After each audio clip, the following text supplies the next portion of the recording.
to inspire others makes her a sought-after speaker. Val's an entrepreneur, a #1 best-selling author, and sales and communications facilitator. Val ran the complete cycle of business from startup, build, profit, and successful exit over a 6.5-year period. According to the Wall Street Journal article, she's fancy schmancy, see, Val is part of only 1.8% of women business owners to have built $1 million plus business, which she did in just over 24 months, which is just incomprehensible to most people. Val's referred to as an extroverted introvert. The person who likes to be social on their own terms. Her no-nonsense approach combined with her witty humor puts her in demand as a speaker. It is believed that her personality along with her high level of emotional intelligence are 2 key factors in her success. So welcome, Val, to the Positively Successful Women in Business show. How are you tonight? I'm awesome. How are you? I'm doing fabulous, other than as we were talking before we started, I was driving so fast to get here. But I made it, and only a couple of minutes late, which on my clock is on time. So Val, tell us a little bit about your business. What do you do? Oh, that's kind of a loaded question. That's always a loaded question. So the main thing for me is I love speaking and I love getting up on stage in front of people. I would much rather get on stage in front of 10,000 people and deliver a speech where I am, sharing stories and giving content and value and strategies and, things that people can implement than going into a room of about 60 or 70 people in a networking event and making small chit chat. So speaking is one big thing. As a matter of fact, I'm the keynote speaker for a conference coming up in a couple of weeks. I was just talking to somebody about it earlier today. So I would speak, and I do speak every day in front of audiences. The other caveat or flip to that is companies will hire me to come in and facilitate.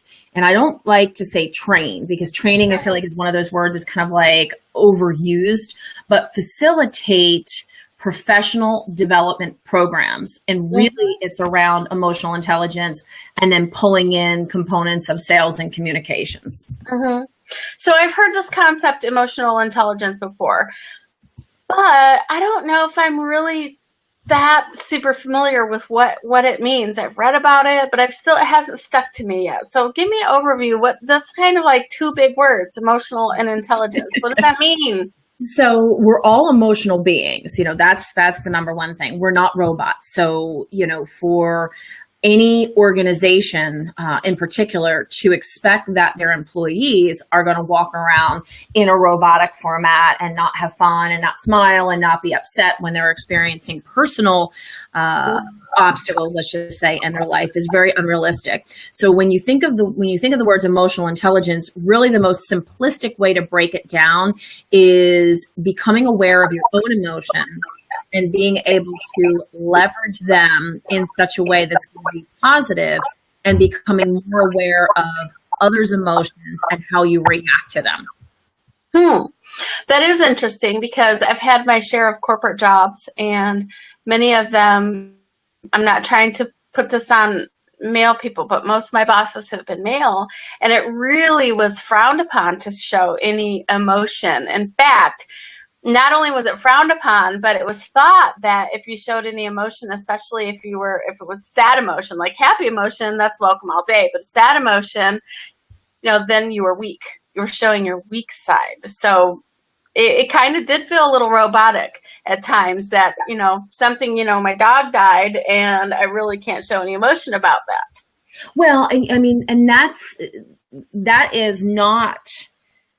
not realistic. The expectations aren't realistic. And even, in my journey over the past, actually really over this year, because I can count on one hand in the past couple months, how many men in their mid 40s to their late 50s who I've had conversations with who feel lost. And usually for years, we kept hearing about women, which is why, so many people have said to me, you need to work with women, you need to work with women. And I will work with women, and I do work with women. However, there's a lot of men that need the assistants as well. So they have things going on in their personal life. And because of that stigma around, well, I'm a man, I help my chest, like, come in. I'm not supposed to, show that I've got anything going on in my home environment. And listen, we're all human beings. We all have it.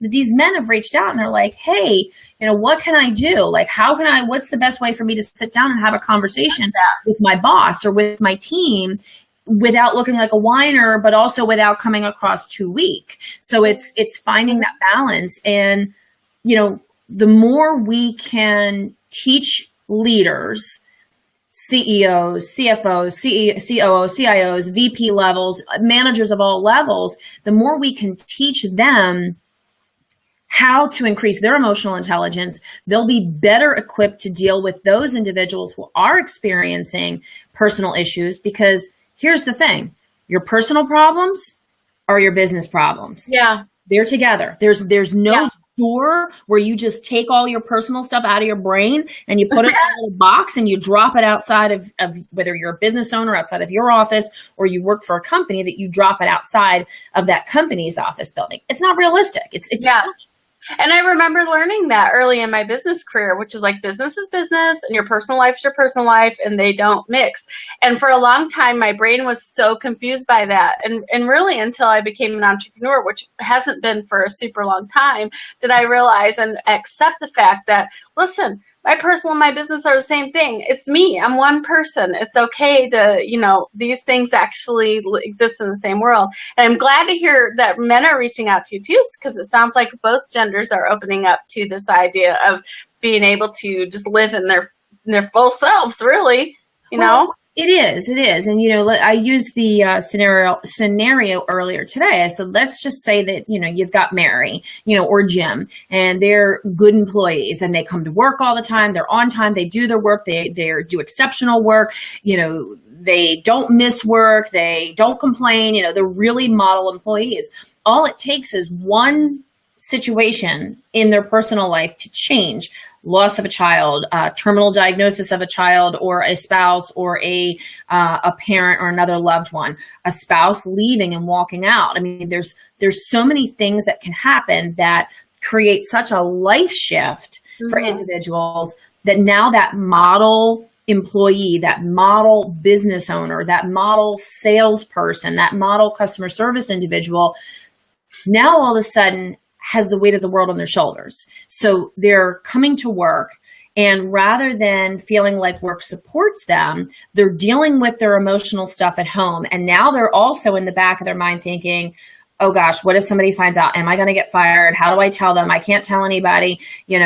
All these things start to spout, and their work actually decreases, and they start to have issues, and they start to come in late, and they start to call out of work. So rather than, say, hey, like, keep your personal stuff to yourself, we need to create that open space for people to start having those conversations. And lots of companies, Coca-Cola being one of them, has invested and continues to invest in bringing resources, trainers, and educators into their company at all levels and training them on emotional intelligence, because you're going to have greater productivity from your employees, less drama in the workplace, less missed time from work, and ultimately you're going to have greater profitability, which is what companies want. Right. I want to remind everybody, if you're just popping on right now, we are speaking, me and my Yorkie, I guess, who's over here in the corner.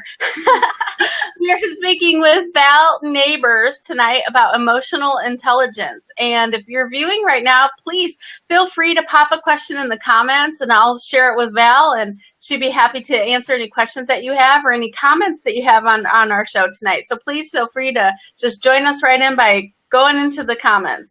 So Val, one of the things that you talked about was support. When people have, let's just say they come upon some hard times, like some you've mentioned, what kind of support are they looking for? Well, I think it depends on the individual, and here's the one thing to keep in mind. None of us are ever alone in our journey. So no matter how troublesome an event that is happening to us in our life may seem, we're not the only ones to go through it, which is why I'm very open in public when I go through things. And I don't do it in a way that I'm whining or complaining. I'm doing it as, hey, you may not know this. This is what I've been going through.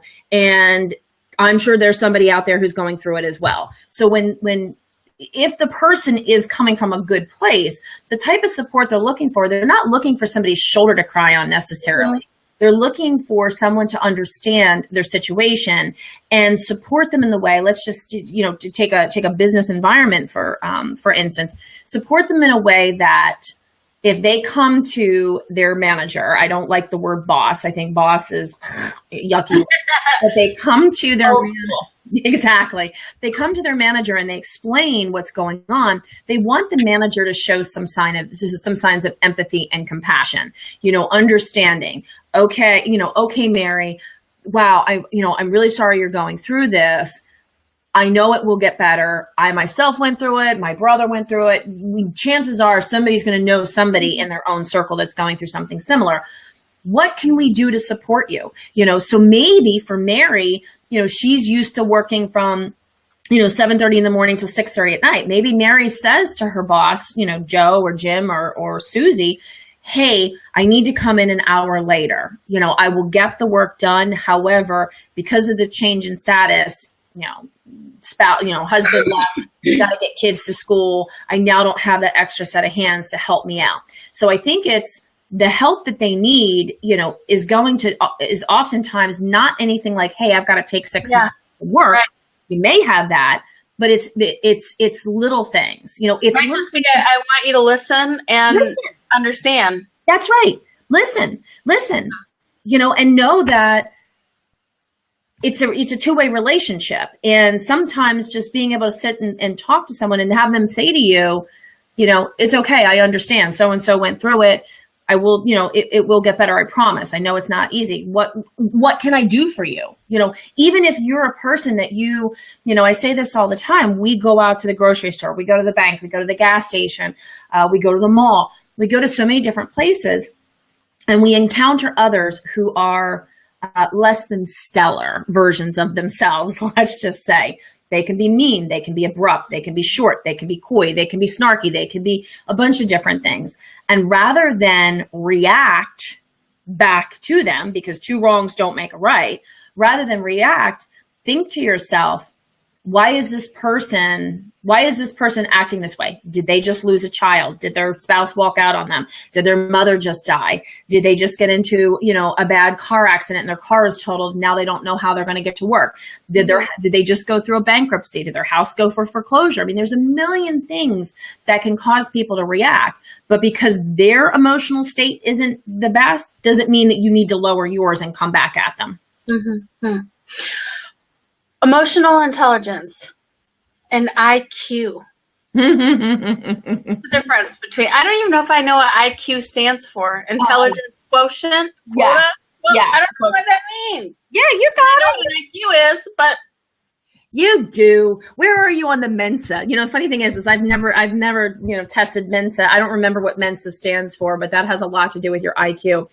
So somebody had posted on Facebook, I don't know if it was this weekend or last week, that said something along the lines of, they did not believe that you could increase your emotional intelligence. And of course I was like, yeah, you can. So your IQ is your intelligence, your intelligence level. So what your intelligence level is at the age of 15 is the same as what it's going to be when you're 55. It doesn't change. You're not going to read 1,000 books and all of a sudden become more intellectually intelligent. With emotional intelligence, which is referred to as EI or EQ, you can continually, daily work on increasing your emotional intelligence level, and you can raise that. And there's going to be a lot of different factors. You can, I say this all the time. I was like, I'm emotionally intelligent on most cases, with the exception of my kids and my weight right now. There's, my kids, of course, they're always testing. But, and my weight, there's some underlying things which I know, and I'm starting to address next week, as a matter of fact. But anyhow, you can work at your emotional intelligence level. You can grow. I mean, my emotional intelligence level today is not the same as what it was last year, is not the same, is certainly not the same as what it was 6 and 8 years ago. I mean, it's very different. It's much higher overall when I take a cumulative look at it. So you can increase it, and that's the cool thing. That's the neat thing. And there's lots of research and studies that show it. People who are doctors who do white papers and study groups on this stuff that have come out and said, yes, you can increase your emotional intelligence level. Mm-hmm. So what is emotional intelligence? Oh, do you have feedback? No. Oh, not on my end. That's so strange. So what does emotional intelligence have to do with your success at sales or in your business? So, oftentimes we go in to various interactions with people looking at what our own agenda is. And what happens is when we go in with our own agenda and our agenda isn't met, most people, not all, there's exceptions to every rule, most people get emotionally charged or offended, when their agenda isn't met. Or there isn't interest in their agenda. So salespeople, I mean, everybody's, when you're in sales, you're going in to sell something to somebody, 24 hours a day, 7 days a week. And if you're not emotionally in touch with, okay, if this person says no and they're going to reject me, they're not rejecting me personally. And you and I've talked about this. A no doesn't always mean no. A no can mean it's not the right time. A no can mean I don't see where my need is because you haven't talked enough on what the value is to offer. And there's a million different things as to what a no really means. But if you aren't at a higher emotional intelligence level as a sales individual, you can easily become offended and become defensive in your language and your verbal language and your body language, that sets your prospect even further away from you. So they're going to become turned off. So it's very important for salespeople to get control of their own emotions, but then being able to read, just as important, maybe even a little bit more, being able to read the emotions and the body language and the nonverbal body language of their prospect that they're sitting across the room for. Yeah. Too many salespeople want to talk, right? And not ask enough questions. No, or listen. No, you know what they say? God gave you one mouth and 2 ears for a reason. Use them in proportion to one another. So they make that should be a sign in front of every salesperson's desk and their computer. Exactly. Right as they're right on their cubicle or their desk, right. However. I'm to blame too. I was like that for a long time when I first started sales because nobody taught me any different. No. Right. And in sales, it's so funny because and this is why I think I've always been challenged with saying, oh, I'm a sales coach, because it's not always about the process of selling, and I said this, I was reading something last week and it said ABC, always be closing. And I'm like, oh, no. It's not always be closing. It's 2017. It's always be connecting, because you haven't earned the right to close until you connect at the right level.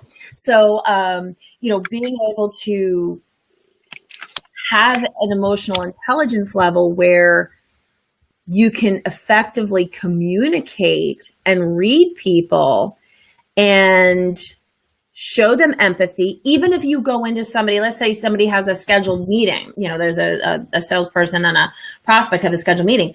And you show up for the meeting and the prospect says, oh my God, it's not a good time. I just found out my top, right-hand employee quit. I can't meet with you.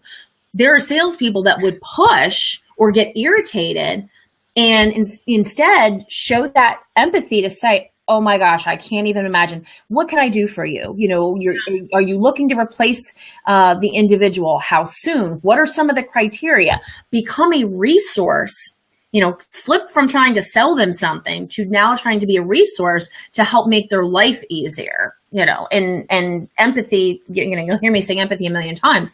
That is one of the biggest things, one of the biggest traits that people who are emotionally intelligent have. Mm-hmm. Well, and what I find today is that so many people who aren't natural salespeople, I'll just say it that way, but are entrepreneurs, and they have to sell to make their business successful, have such a fear of selling. And I think it comes from these kind of old school rules of what you need to do. I mean, they think you need to do this and you need to say this and you need to do this. But what I have found is that really in today's world, the best kind of salesperson is a non-salesperson. It's called reverse selling. It's like you've heard the reverse marketing term, and it's really reverse selling. It's building the relationship first to the point where you become a trusted friend, mentor, advisor, associate, strategic partner, alliance, whatever you want to call it. And next thing you know, that person's like, hey, I know we haven't done any business, but you've been such a valuable asset to me. I know somebody who could totally use you right now. Do you mind if I make an introduction? Oh, no, please don't introduce me to somebody that I can help. Please don't do that. And that's happened. And that's what I refer to as the whole reverse selling, part. And I tell people all the time, did you wake up this morning?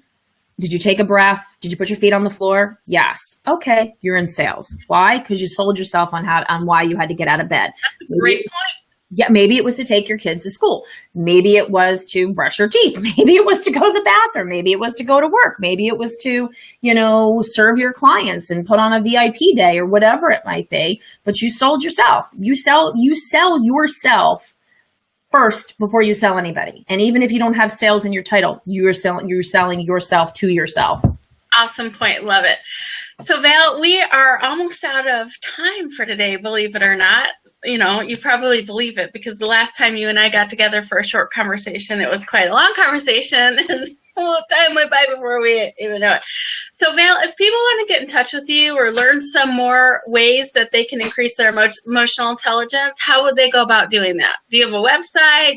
How can people get in touch with you? I do have a website, and it is live after many years of dragging my feet. And it's my name. It's valneighbors.com, www.valneighbors.com. People can always reach out to me here on Facebook and send me private messages. I'm open. I'm on LinkedIn. I love conversing over on LinkedIn. It's a very different platform than Facebook. Less drama ridden, must I say, and more business. More business, but I see fun things going on. So they can reach me, my website has a way to get in contact with me. Here on Facebook is great, and then on LinkedIn as well. Okay, awesome.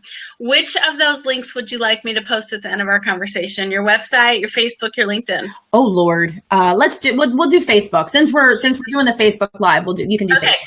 So when we wrap up, when I close the meeting, everybody, if you'd like to get in connection with Val and learn more about how you can increase your emotional intelligence, then I will put her link to her Facebook page on the comments below. So Val, anything else that you want to tell our audience before we wrap up our time tonight? I think the biggest thing is when you feel triggered by a situation, and it could be a post on Facebook, it could be a comment somebody makes in the grocery store, it could be a client that says something to you, or it could be a coach if you're somebody who's hired a coach. It could be your boss. It could be boss, if you're a boss, manager, if you've got an employee. Rather than going right into the state of an emotional responsive state, ask yourself this question. Why is what they're saying or doing upsetting me? What do I need to know? What is it about this situation that has a direct relation or direct trigger inside of me? And usually when you get quiet, you'll get that answer. And it's very rarely about the other person. Wow, that's an excellent idea. I'm actually taking notes. I'm writing that one down. Very good. All right, ladies and gentlemen, thank you so much for joining us tonight with Val Neighbors, talking about emotional intelligence and how it affects your sales success. It's been a really great interview. Thank you so much, Val. And tomorrow night, we will be talking with Nora O'Brien, who is a consultant in risk management. Whoa, big topic. And she's going to talk about some tips that you can take to make sure that your company is protected in case of any kind of crazy stuff going on around you, either in your neighborhood or in your business or computer stuff. She's like so full of crazy information. It's wild, and you'll really enjoy meeting with her. But thank you so much tonight, Val. I appreciate you coming on board and all your positive and great information about emotional intelligence. Thank you. You're welcome, ladies and gentlemen. Have a great evening, and we'll see you tomorrow night. Good night, Val. Thank you. Bye. Good night.